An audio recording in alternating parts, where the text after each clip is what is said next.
ఆనందితో ఆ ప్రయత్నాలు ఆపేయమని చెప్పాను. మధ్యలో వదిలేస్తే ఆనంది ఎందుకు అవుతుంది? అవ్వదు కదా.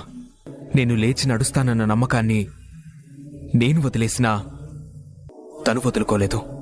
అందుకే ప్రాణాలకి తెగించి నాలోని భయాన్ని పోగొట్టింది.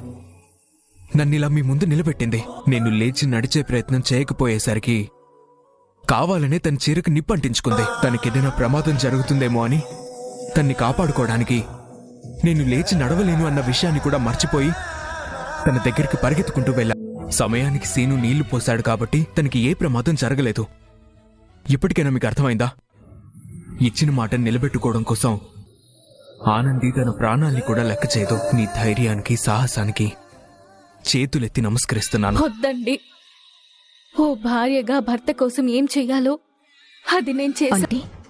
వీడు లేచి నడవకపోయింటే కుట్టి ఫోటోకి దండపడేదన్నమాట.